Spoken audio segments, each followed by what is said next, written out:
नमस्कार दोस्तों, आज हम सुनेंगे तिलचौथ व्रत कथा। यह संकट चतुर्थी व्रत कथा। इस व्रत को महिलाएं अपने सुख सौभाग्य एवं पुत्र की समृद्धि के लिए यह व्रत रखती हैं और यह व्रत माघ मास की कृष्ण पक्ष की चतुर्थी को मनाया जाता है और इसमें तिलकुट्टे का भोग लगाया जाता है। शाम को महिलाएं गणेश जी और चौथ माता का पूजन करके कहानी सुनती हैं और बाद में चंद्रमा को अर्घ देकर खाना खा लेती हैं।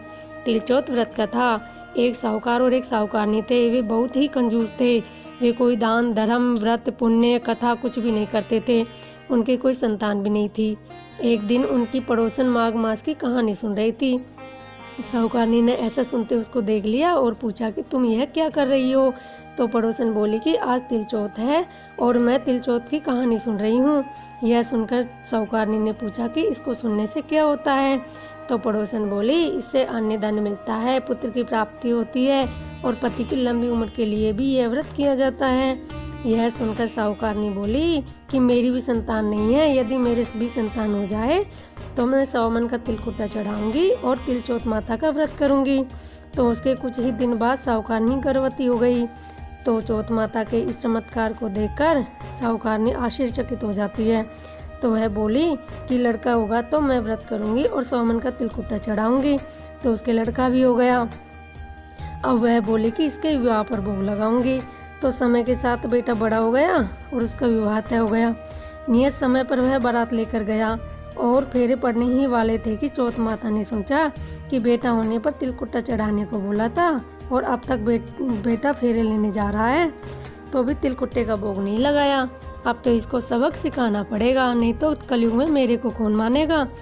तो दूल्हे के 3 फेरे पूरे होते ही चौथे फेरे में चौथ माता गाजती कड़कती आई और दूल्हे को उठाकर वहाँ से चली गई और उसे गांव के रास्ते में एक पीपल के पेड़ पर बिठा दिया।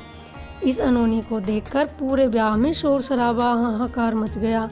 लोगों की समझ में नहीं आया कि यह क्या हो गया, परंतु दूल्हे को गायब देखकर सब दूल्हे को ढूंढने लग गए। सब जगह दूल्हे को ढूंढने लगे लेकिन दूल्हा कहीं भी नहीं पाया। अब इस बात को बहुत ही दिन हो गए। गणगौर आई। चैत्र के महीने में गांव की लड़कियां गणगौर पूजने के लिए दूब लेने के लिए गई। तो वे पीपल के पेड़ के नीचे से होकर गुजर रही थी। वहां पीपल के पेड़ से दूल्हा एक लड़की से बोलता था, आजा मेरी अधब्याही दुल्हन।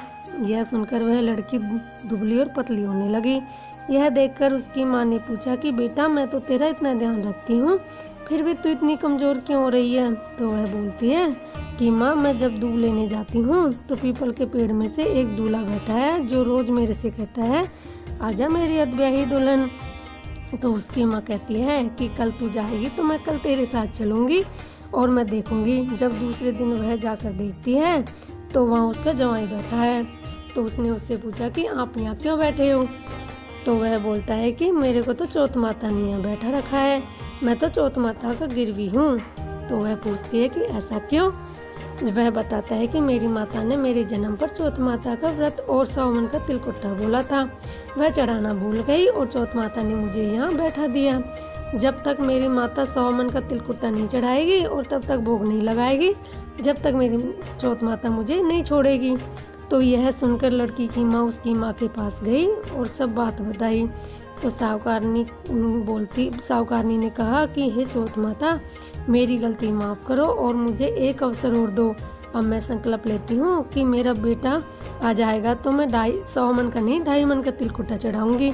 लड़की की माँ ने भी बोला कि हे चौथ माता, मैं भी व्रत रखूंगी और 2.5 मन का तिलकुट्टा चढ़ाऊंगी और उसका भोग लगाऊंगी। उसकी यह विनती सुनकर चौथ माता दूल्हे को छोड़ दिया और उसका विवाह बड़ी धूमधाम से हुआ। बाद में दोनों की माताओं ने चौथ माता का व्रत किया और तिलकुट्टे का भोग लगाया और पूरे नगर में ढिंढोरा पिटवा दिया कि सब कोई तिलचौथ का व्रत रखे और तिलकुट्टे का भोग लगाएगा तो चौथ माता उनकी सभी मनोकामना पूर्ण करेगी। कहता ने सुनता ने होकारा भरता ने अपने पूरे परिवार ने बोलो चौथ माता की जय, बोलो गणेश जी महाराज की जय। और मैं आपसे निवेदन करती हूँ कि अगर आपने मेरे चैनल को सब्सक्राइब नहीं किया है तो कृपया कर दीजिए, जिससे मेरी हर आने वाली कथा कहानी आपको मिल सके। बोलो गणेश जी महाराज की जय, बोलो चौथ माता की जय।